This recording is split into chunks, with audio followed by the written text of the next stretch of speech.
We're here working on the Steinway Spirio M, and I've seen it several times now since it was new. It's a great piano and it should be humming pretty well. We'll just see where the pitch is at, mostly tuning, touch-up voicing, adjusting the player system, and we'll also get a good sound sample for you of what it sounds like here. And Mark's just cleaning there, just finishing the cleaning like usual. We usually do that, under the soundboard around the tuning pins and wiping things off before we tune. And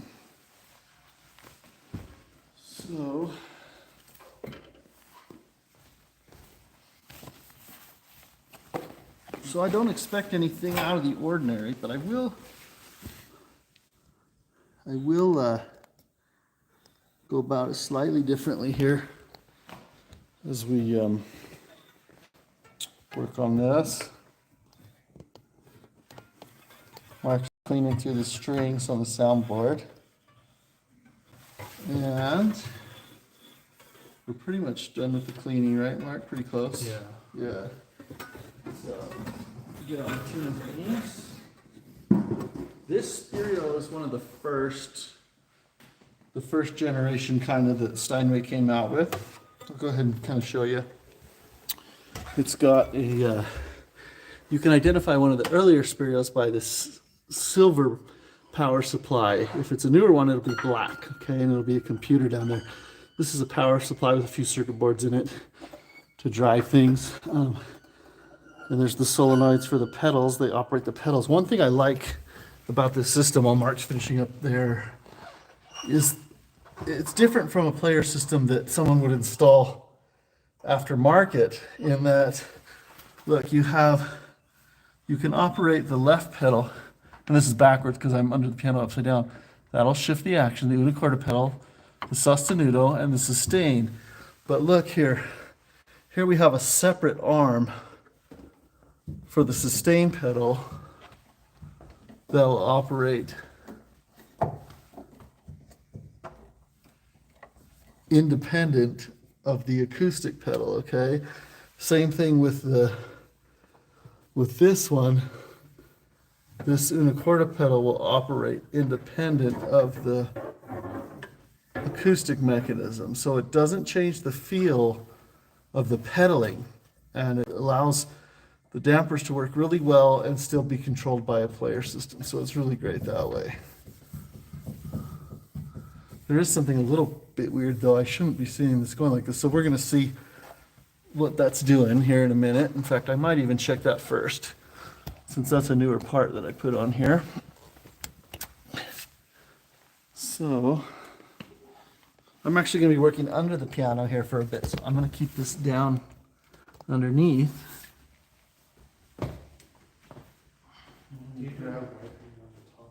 Just to dust, yeah. Oh, did I? I did some, but I didn't get every little area yet. Yeah, that's great. You can use microfiber on this one because it's pretty clean. So this is my Spirio toolkit, and these older ones operate with an interesting receiver box.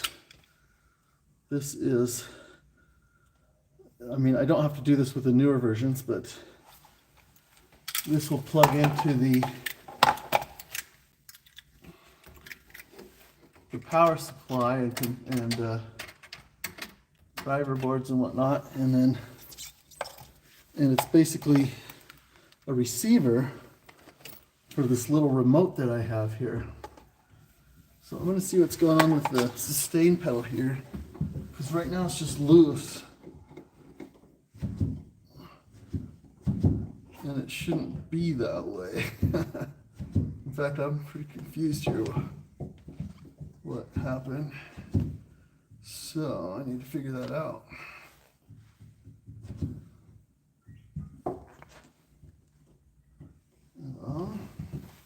Let's see here. In fact, I'm pretty sure. First thing I'm going to do is connect to the piano maybe. and see what happens when we run a test track on it. We're going to connect to the piano with this Bluetooth receiver right there and my iPad. So I'm going to grab the iPad here, and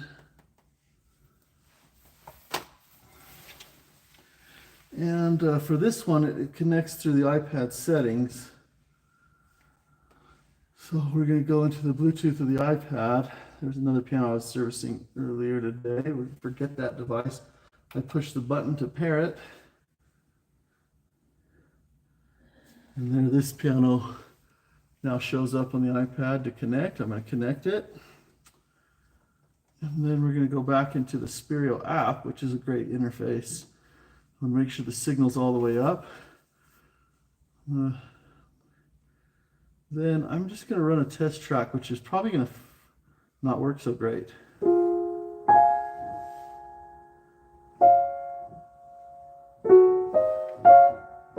So that's Clair de Lune, but there's no pedaling, right, if you notice. So we need to figure out what's going on with this mechanism and why it changed. So what we want here is this distance, but then that needs to be, this needs to be a lot longer, basically. It needs to be engaging the pedal. Right now, the pedal will work if I push this down further. But right now it's not. I didn't expect this, actually. This is interesting.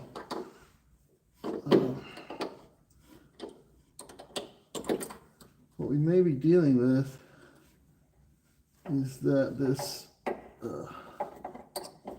solenoid, this thing might be stripped out a little bit.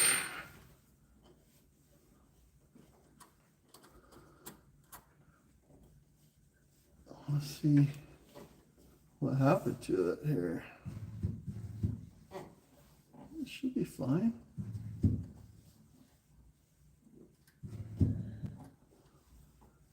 I think what we need here, I'm going to pull this down and try and run this black tip off here. Is that in view, Mark? The black tip. You just kind of check my view here. You see this assembly? Is that good? Yeah, I'm just zooming in. Okay.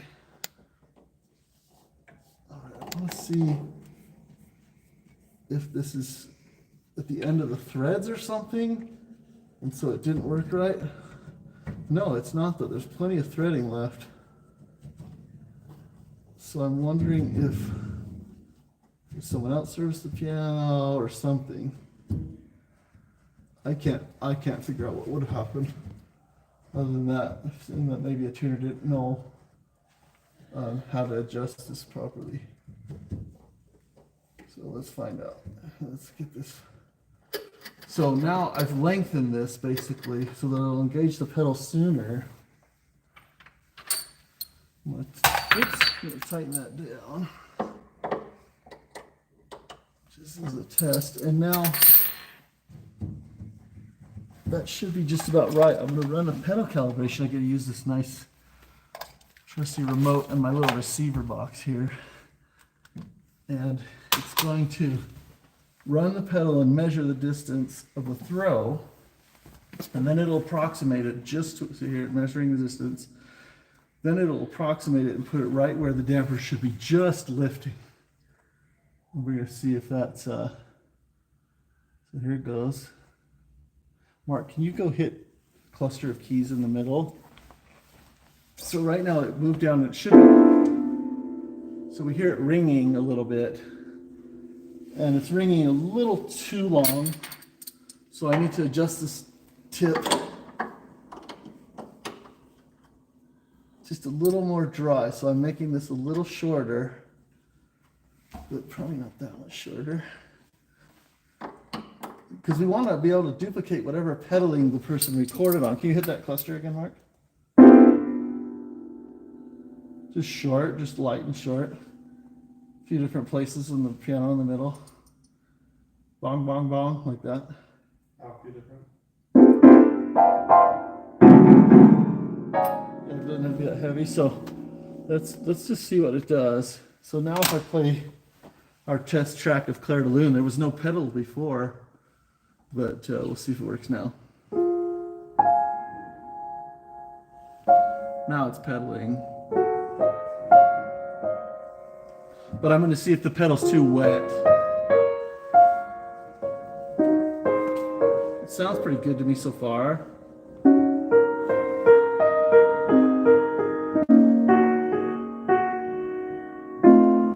Yeah, that's actually good. Mark, can you plug in the mic, the piano mic, right where we normally do? So that looks good to me. I don't know what happened to that pedal adjustment. As far as I can tell, it was maladjusted. Now what I have to watch for though is, was it stripped in some way, and it'll become out of adjustment again if it's played a lot.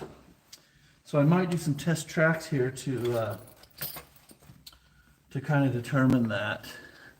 Let's get the piano mic on so it sounds normal to you. And we do a track that kind of pumps the pedal. Okay, we're on now. All right, I'm gonna move to a place where the pedal will start pumping.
And then I'm going to check the left pedal, see if that's working right.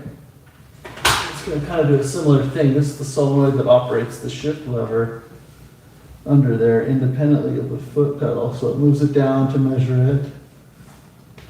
And then it'll kind of put it in a position. And what we want is that it puts it in a position where the tone sounds good, you know. Okay, so now that should be fully shifted over. Let's check. So what I want here, so the player system is already shifted the action over. So the pedal's just sitting here kind of loose. But I'm going to put my foot on the pedal and see over here, if I push the pedal down further, does the action move over even further? Or is it pretty much already in the right spot? And it's pretty much already in the right spot. Just wiggles a tiny bit, showing that we're already up against the stop that should limit that. So we know that if we voice it with the acoustic pedal to where it sounds good, the player system will also sound good. So that's a good thing. So yeah, I just wanted to make sure that adjustment was still in place since the other one was messed up.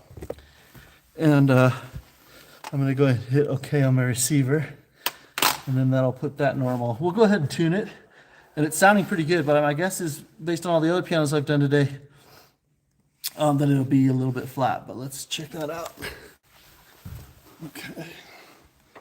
So,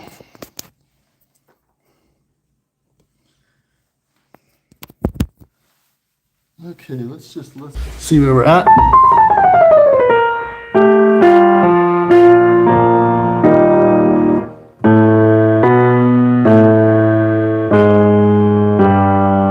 You might think, gosh, does it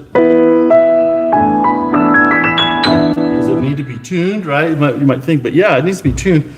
I mean, with these pianos, these really nice pianos, we want to keep them in tune. We don't want it going way out of tune and then bringing it back. can hear when you cross the break, it's a little bit out.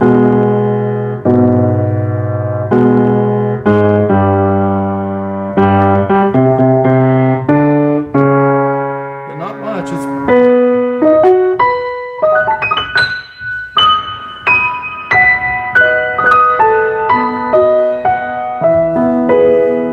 Let's see when I tune this piano last.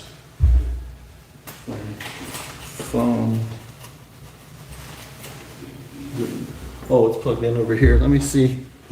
Just check my records on this. And let's check this out. There's a great software for piano technicians to build their business. Can you check the view on the camera? Make sure we're pretty good. Okay. There's a great. It's a software that's specific to the industry. It really helps things, and you can keep great service records and everything for the piano. And okay, so we were here last May 3rd. What's the date today? Is it it's the 6th? 7th? So we're not that far off. That's right. I keep thinking it's Monday and it's Tuesday. So, we're basically exactly a year. And that's what I told you. If you tune a piano every year, you're going to think you're the best tuner in the world. But it's not necessarily true. It probably moved around during the seasons. And then when the conditions are similar again, it kind of goes back in tune a little bit. So it's really close. Let's see where we are as far as going to pitch. And then I'm going to show you a faster version of tuning, just using a machine for the temperament and then doing the rest by ear. It's basically right on. So that's great. Let me grab my temperament strip. And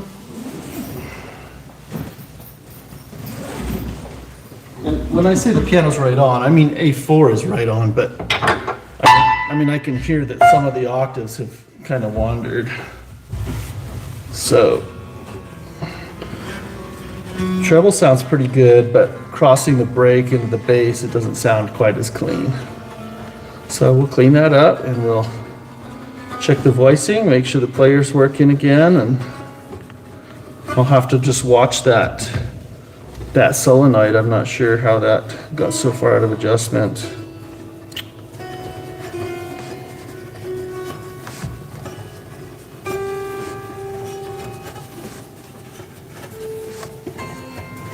Okay, we'll just use our whole temperament strip since we have it. I don't have to mute as much with the single mute. Okay. Then I'm going to bring you over here to kind of see the tuning machine a little bit. Maybe I'll just put it over here, Mark, and you can stand behind me and just if you can stand behind me for a second, film what the tuner's doing.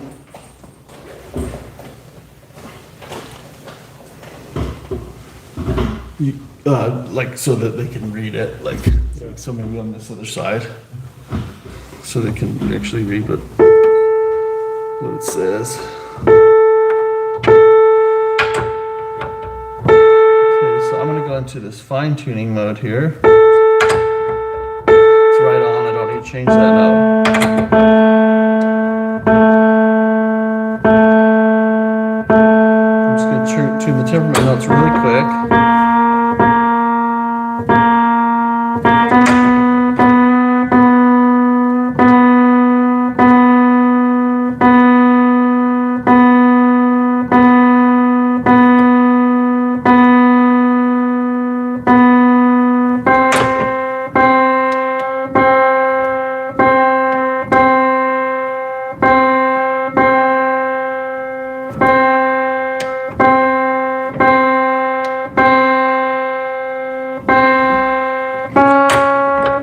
So I really like this display on the tuner. It helps you narrow it down.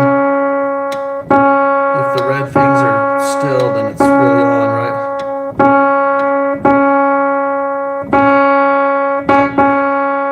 But not if you talk at the same time. Because it picks up my voice, obviously, too.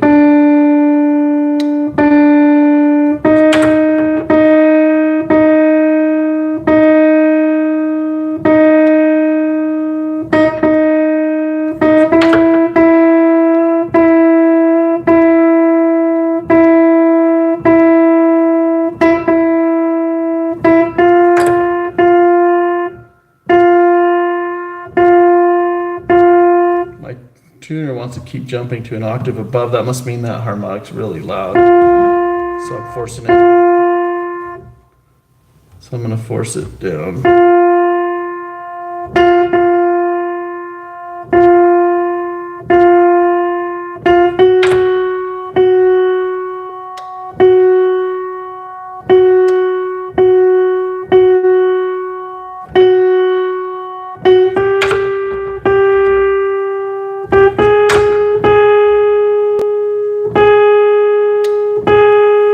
Now check my A again. Check my lower A. Oh, it's not set up to jump an octave with me. I gotta change that. There we go. Now let's listen to the octave.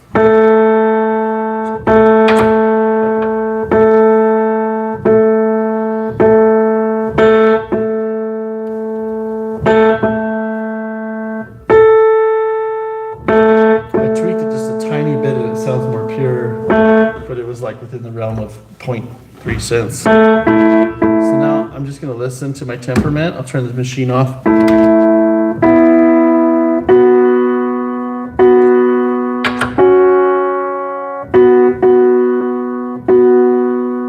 Just pulling the F sharp a little sharper.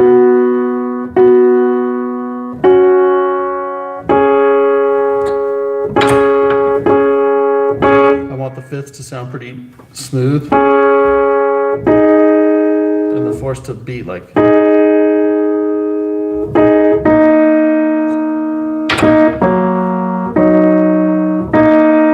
This fourth always sounds more pure to me than it really is. I'm not sure why, it's just the way I perceive it.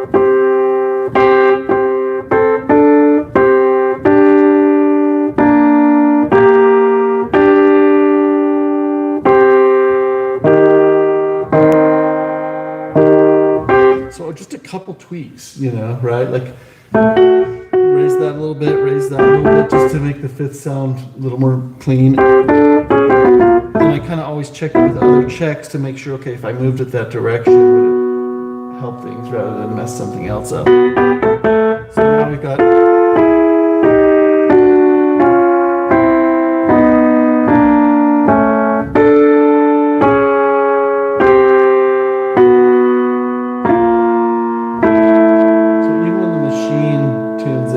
There's still some that sound slightly different, right?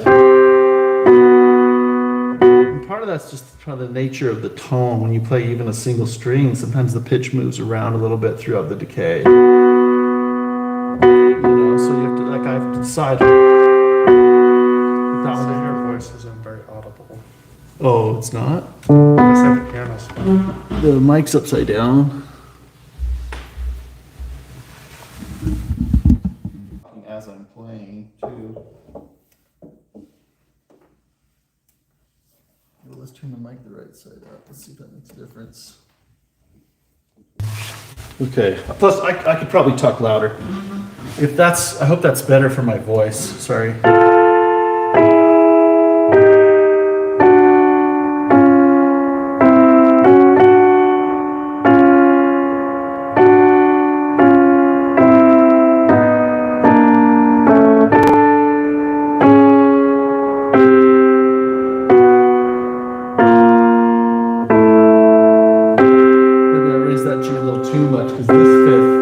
This fifth sounded a little more pure now compared to the others.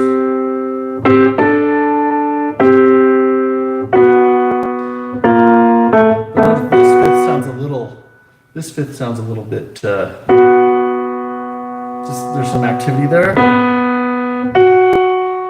But I think it's the way that F sharp behaves. But I could check it. Well, it does sound narrow now to me.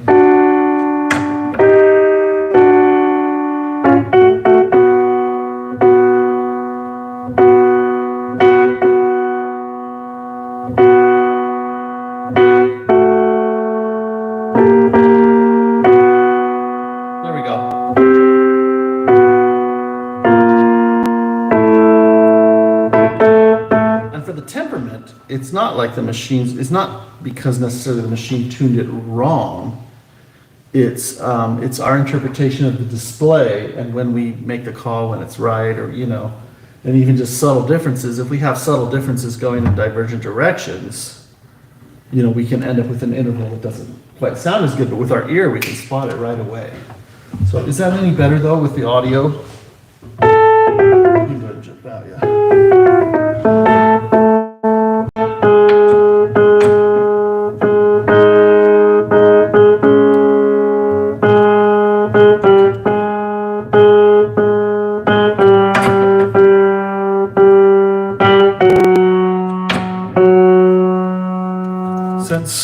Since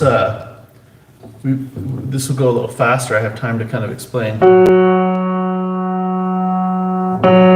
This octave here sounds a little bit, there's some motion to it, right?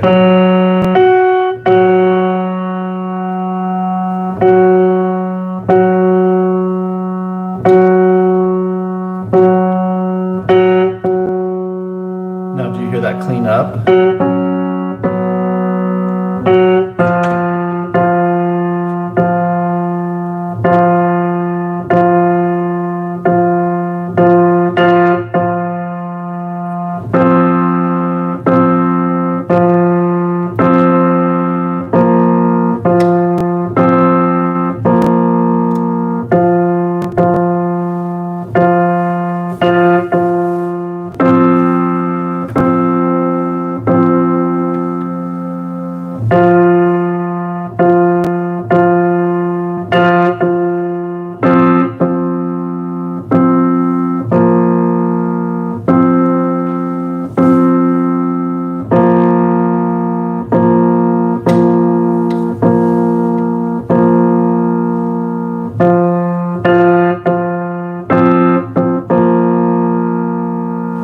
Actually, what would be great, Mark, if you could film the notes I'm playing or tuning, so you could see the hands better. So what you want to do doing this is you want to just listen to the octave by itself. And you hear that motion. Okay? And just clean it up. If it gets worse, you go back the other direction.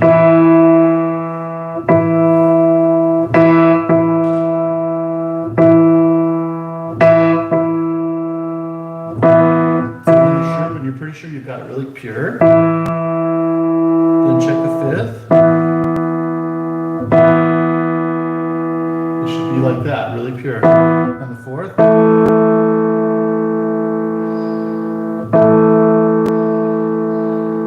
So in this case, the fifth might be, we might have it a little wide, so I'm just going to pull it up a little bit.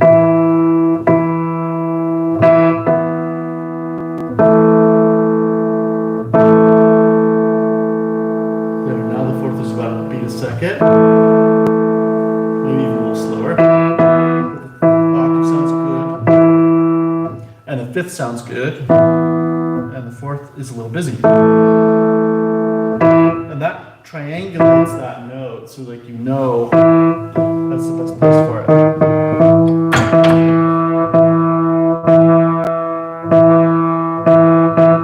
But you want to be able just to nail it right off just from the octave. Like that.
fourth.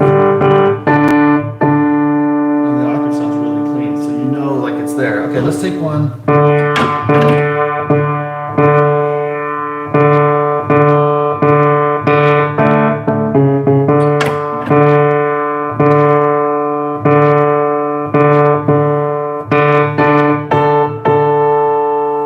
Some people talk about pure 12ths. That's what that sounds like. But I'm not gonna go and I'm like check my 12 and then tune off of that till my 12 is pure. You know what I mean? The important thing, the octave will get you there. Octave, fifth, and fourth. Okay. There's a little motion in that octave. I can tell with the fourth and fifth how it's off. Okay. It's assuming my temperament's right, then everything's right. Beat of the fifth. It's pretty slow. A little bit more active than I would want.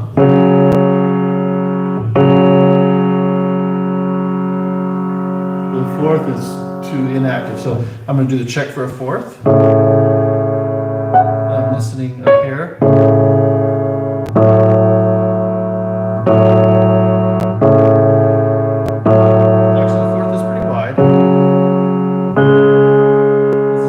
Check. This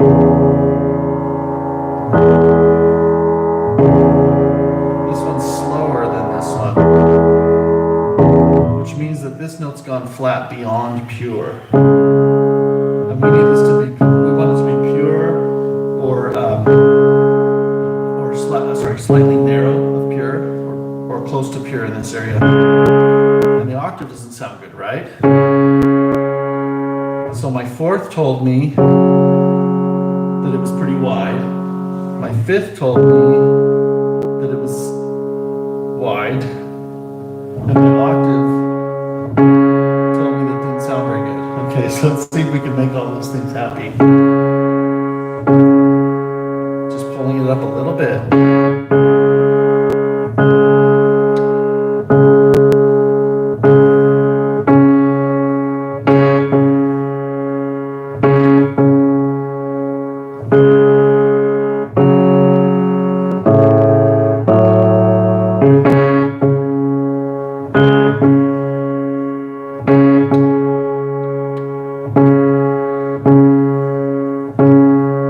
Doing this in slow-mo, just to kind of talk through it.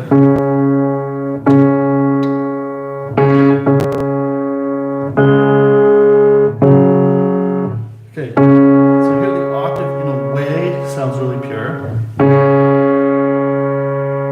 but it sounds kind of yucky too. But the fifth, really active and narrow. The fourth sounds really pure, so everything's kind of telling us which direction to go. So I need to go more flat. So I can make that fourth, I'll let it be more active, I'll let the fifth be more pure, and the octave sound better. Right there. Hear that? So the octave sounds really clean. The fifth sounds really pure. There is a beat there, but it sounds pretty good. And the fourth is pretty active.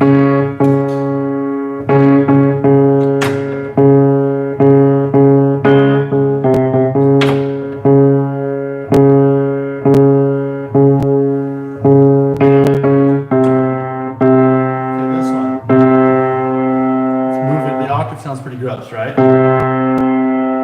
Let's listen to the fifth. Really pure. The fourth, really active.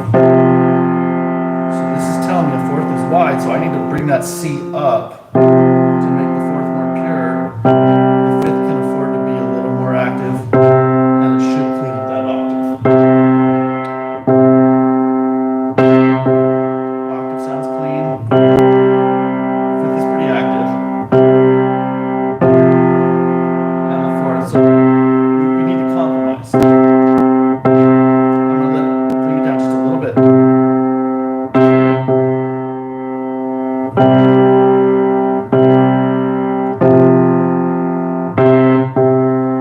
And that's where I'm going to compromise to. Listen to the octave. Here's the fifth.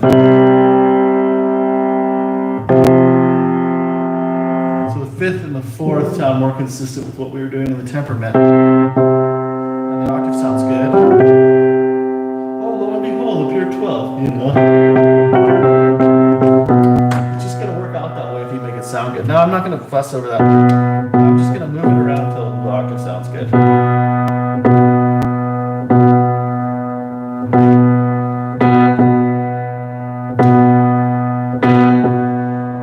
Okay, the octave sounds really good. Let's check the fifth. It's there. Like, the octave sounds really clean. The fifth sounds really pure. The fourth is a little bit active, just like I'd want. So you can do that just with the octave.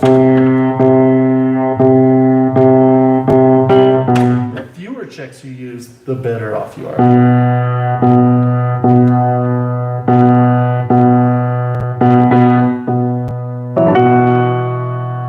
Pure 12.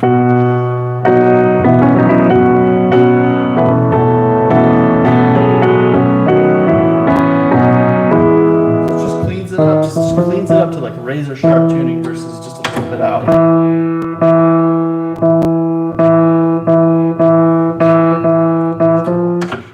What? Do you want me to show this? For the unisons, you can just. Well, we probably don't need to see the hands for the unisons, right? Just when I get into the octaves again, is that okay? Mark's arm's getting tired. I'm just kidding, I'm tired. He needs a nap.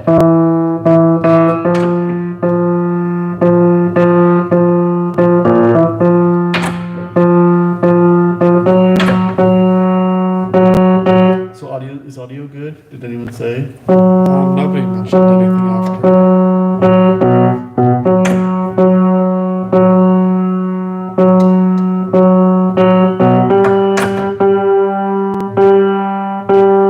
So I'm gonna say it really simply. Just tune an octave like you would a unison, and then you kind of just double check with fifths, mostly fifths. Because if your fifth will tell you, you know, if the fifth sounds pure, I mean fifths and fourths. And that's really quick in your hands. But for the most part, if you practice tuning the octaves like unisons, you'll get better and better. And all these other checks that we can talk about as tuners that kind of triangulate things, you'll find, oh, they work.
tune the octaves again.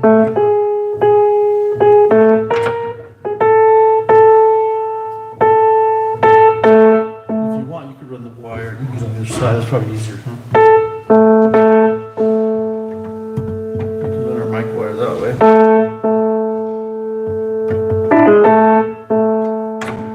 Okay. I'm just gonna try and get these octaves to sound as good as I can.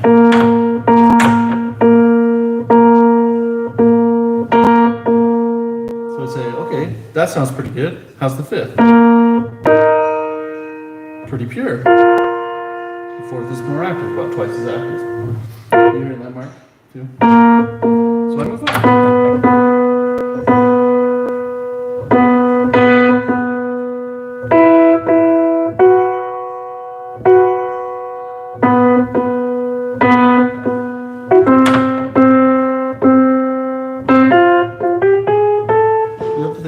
It's like, oh, okay, last three notes were slightly flat. Okay, it's probably going to continue that pattern. And you just, you use your brain and you say, okay, this next one's probably a little flat, and you check it. Yep, sure enough.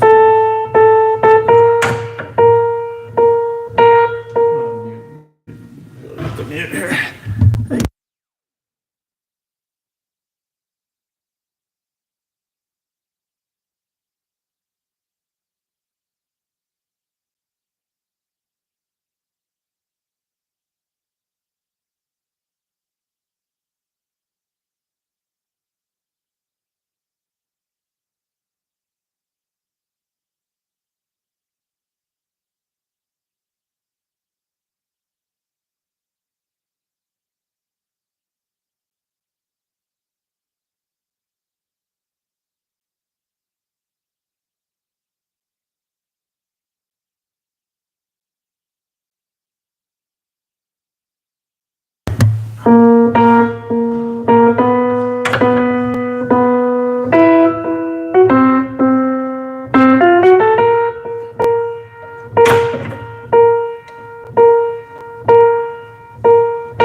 Tune this last unison of C. There's lots of different ways to mute and to what order you tune the strings, or there's a few different ways anyway. I personally don't think it matters so much as long as you just get into a pattern that helps you make sure you're on the right pin, things like that you're tuning the right string.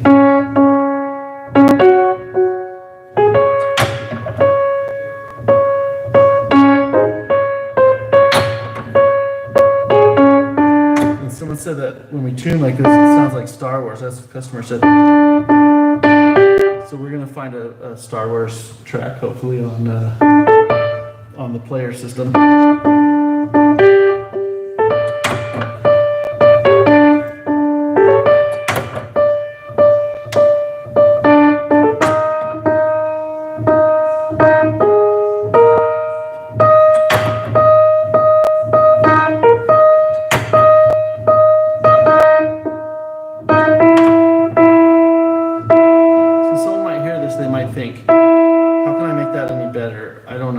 I'm too new at tuning. If I bump it, it's going to get worse, right? We'll check your fifth.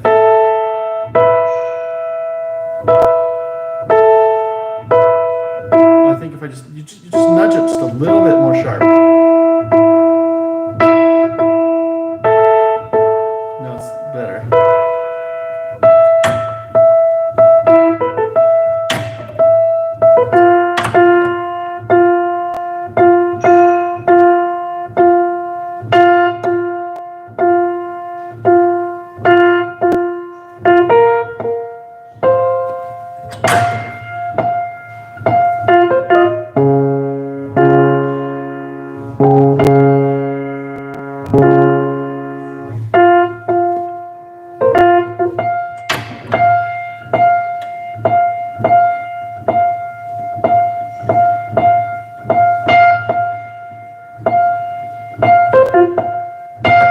Okay, if you're not sure,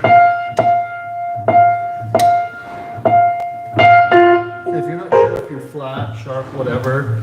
With the octave, here's another check. Play a major third down below an F, okay? And play it way down here, and the beats will be slower that we can hear them. Okay?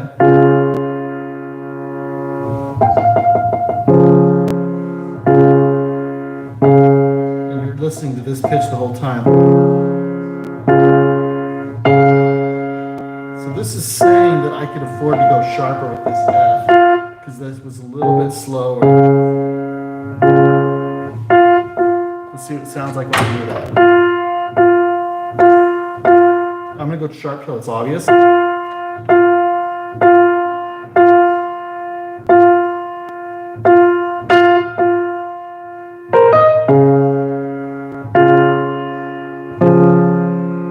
Now that's definitely going faster, right?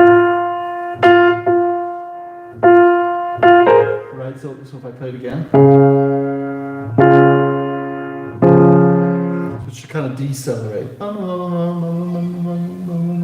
Right? Then you know it's being, that you're not flat. You can check the fifth, but it sounds great. So when it gets higher, where you're like not sure on the fourth and fifth, that's a good one that I use going up.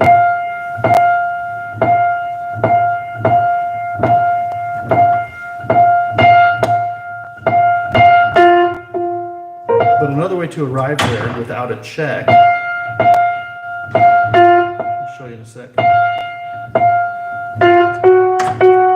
You're like, it sounds kind of weird, kind of gross, I'm not sure though, it's kind of pure too. I'm going to pull it sharp until it's obviously sharp. It's beating to the sharp side.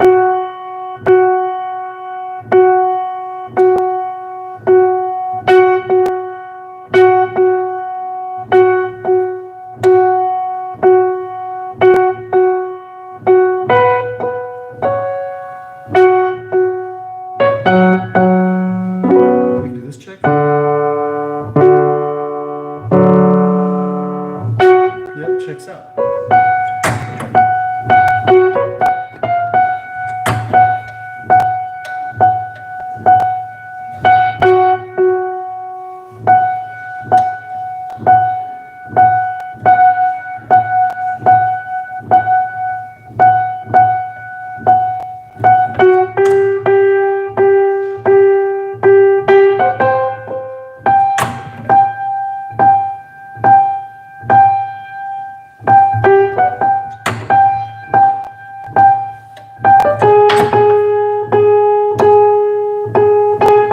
And I'm just gonna hurry up and finish. I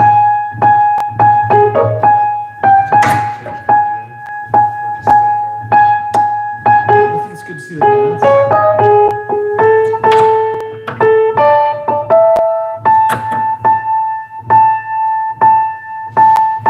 Unless you want to.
you're new to tuning, these notes right next to a strut, I'll mute between the middle and the right string, so I listen to the left.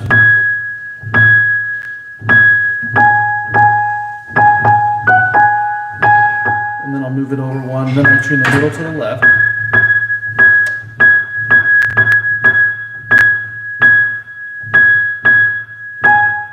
And the right to those two.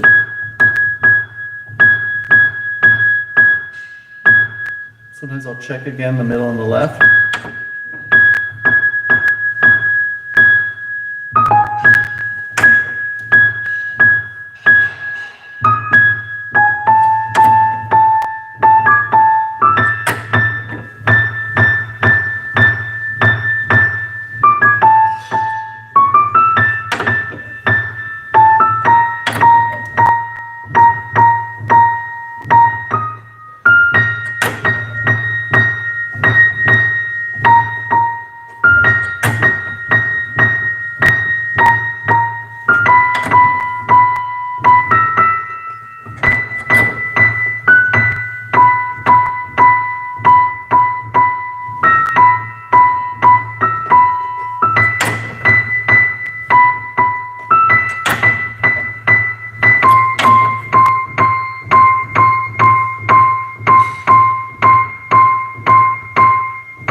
Sometimes there will be subtle tones in these treble notes that clash with the actual bulk of the tone of the notes, okay? I don't know, you might call it false beats or whatever, but your job is to tune it so that it sounds as good as it can, okay?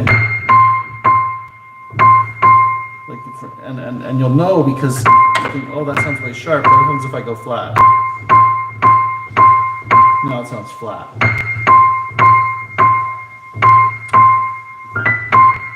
So sometimes you're going to have a sound like that where it sounds a little sharp or clashing. But where's the best spot for it? Make the best C you can.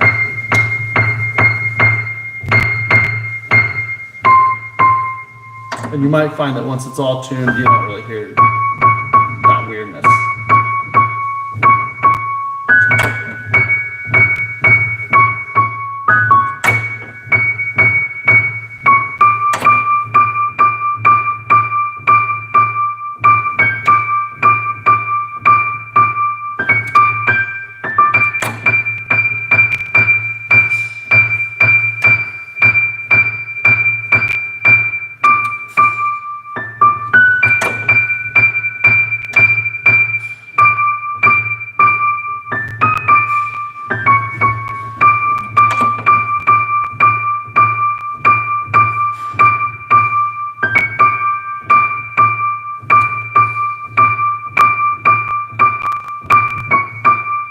The check up here is that it sounds good as an octave and play them separate.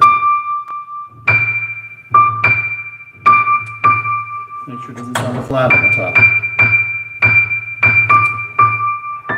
And your idea of that might change as you tune and get practice.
Play your 12th if you like, or an octave expanded from that. Make sure it still makes sense musically. Don't get lost in the micro focus. It's easy to do right there.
Sometimes I'll play the octave spread apart.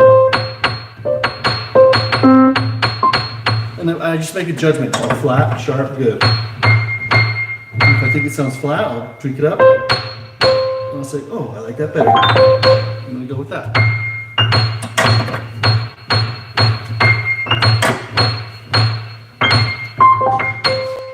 Okay, now I'll switch around to the bass side there. So for the bass, I mean, same idea. It can be a little more confusing because you're hearing so many more harmonics in that hearable range from these bass notes because they're lower.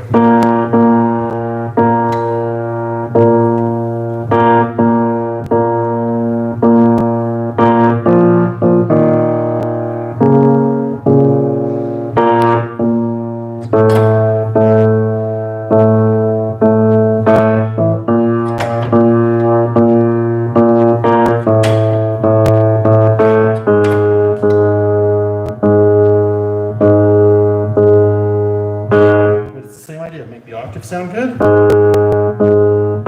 Check the fifth. Fifth, great. Fourth, how's it going? B2, that's great.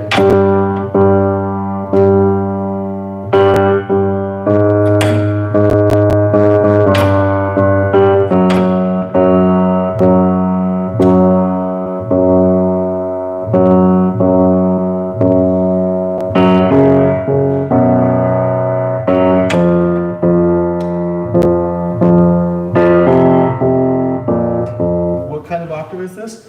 I don't care. I just have to tune whatever octave makes this piano sound the best.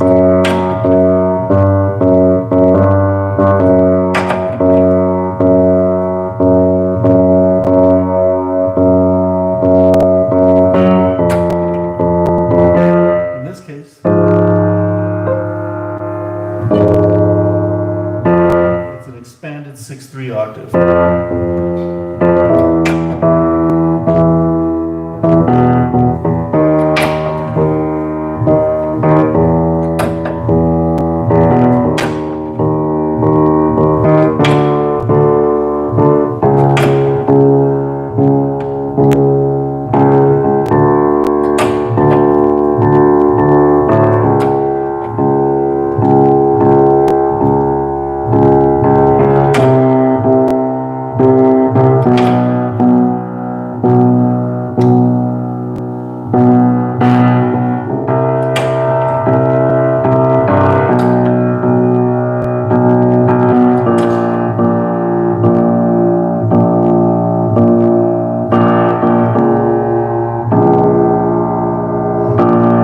Pretty wide 6/3,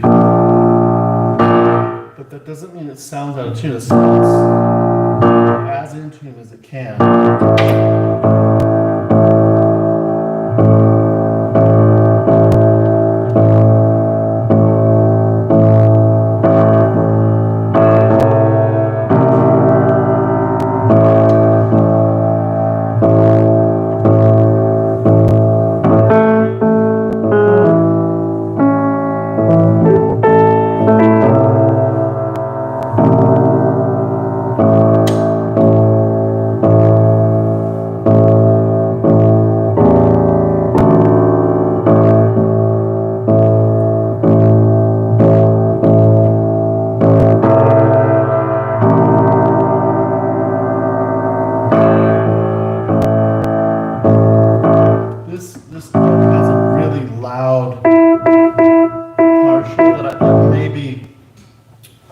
not a true partial of the string in the sense of the sine wave and it broken apart. It might be what they call a compression wave through the string where it squeezes and squishes and expands. Doesn't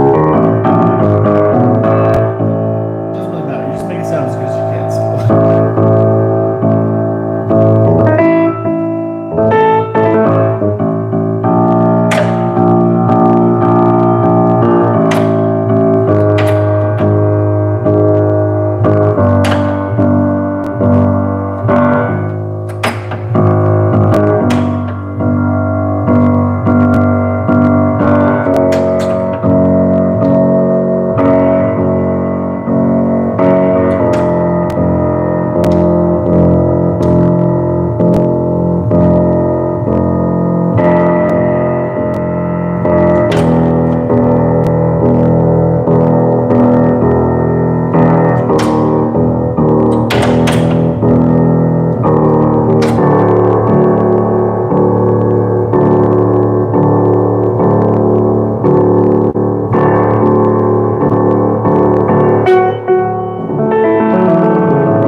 Series of menus, and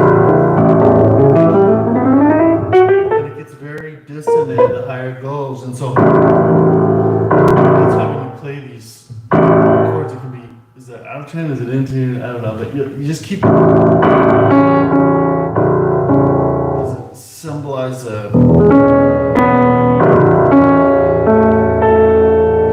major third kind of sound?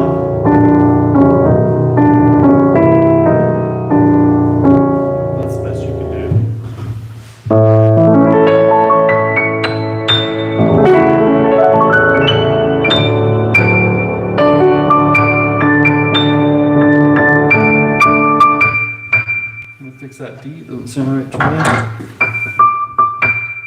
Sounds flat.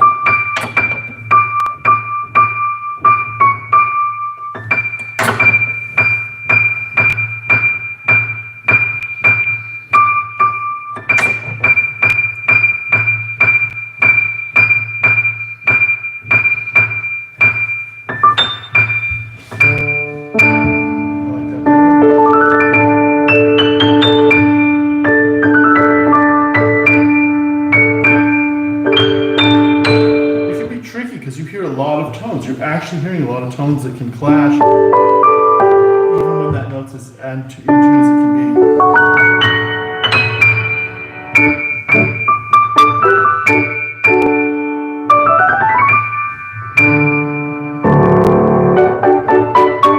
Okay, now we have a special treat for you. We've got to find a Star Wars track for the player. So we have a Star Wars concert here. Even though we've gone beyond May the 4th, we're still celebrating. I sure hope there's a Star Wars track in here. Let's see.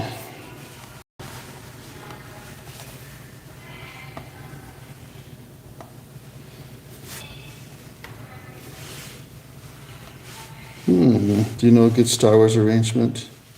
I don't. Oh, you're kidding me, right? Maybe a John Williams. Maybe we search John Williams. I'll show you this on the. We're just trying to search the interface here for Spirio. Oh no, they don't have any. I'm not seeing it. Let's see, what else can we search for? Let's try Williams, John. We've got Jurassic Park and Schindler's List. That's all we have. You don't have a Star Wars arrangement? Let's do, let's check here.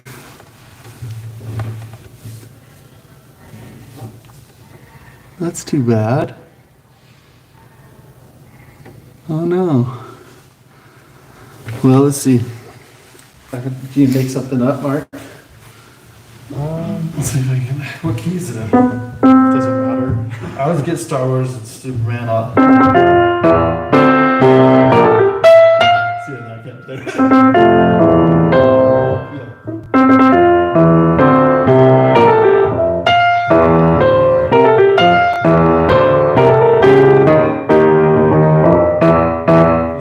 I'm terrible.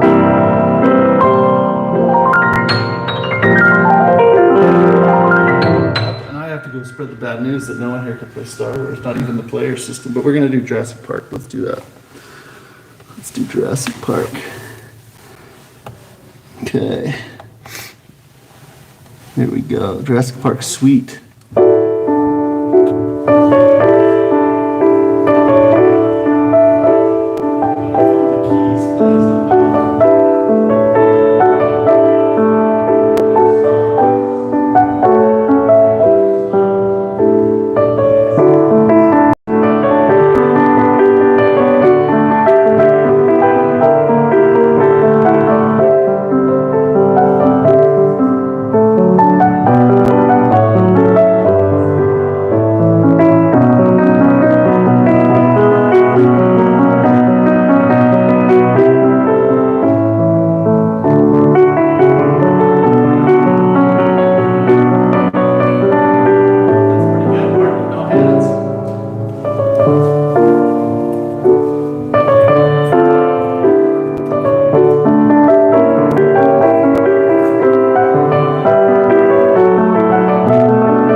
Dang, you're good. He actually is really good. He just finished his master's in piano, but Where at? Utah State.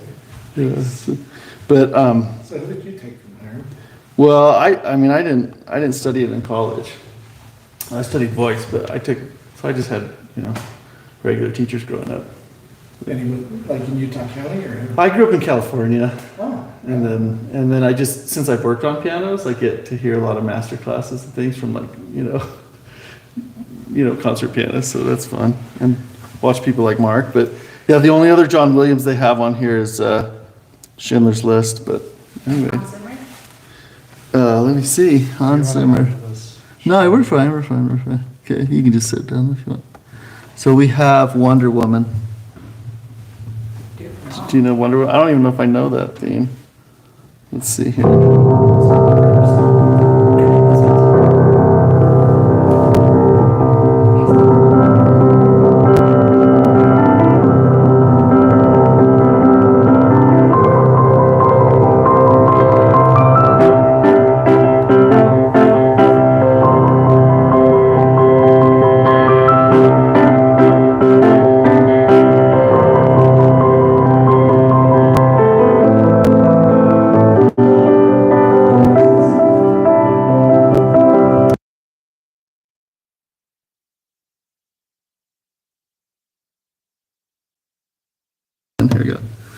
Here we go.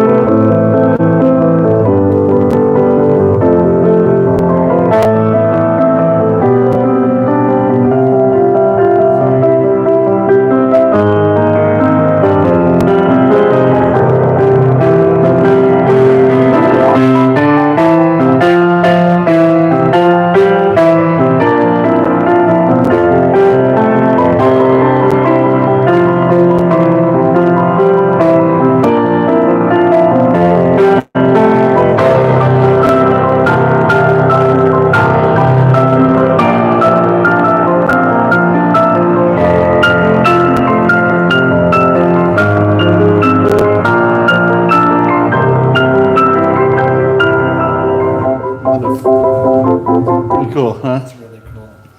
Yeah, it's working I right. love the other one at the PG house that you can. Record, right? You can record, yeah, it'll record whatever you're playing, Mhm. but then it also, if a concert's going on the other side of the world, you can Yeah, have it play through the piano. Yeah, and you have it in your TV, and then you see your piano. Yep, that's really great. Yeah, I think they're trying to expand the capacity to even some of the other systems. I don't know if this one will be upgradable. I don't know, but we'll see. The other one will also teach you how to play Yeah, piano. Where's the fun in that? yeah, it's pretty fun. Hey, Yeah, we're pretty close to wrapping up. Do you have to? Are we okay time wise or? yeah, Okay, yeah, you need to go. we do need to take off. Yep, but yeah. yep, we're wrapping it up here. So. Thank you. Yep. So we'll just put things together here. Got Spirio there. Let's see. And then.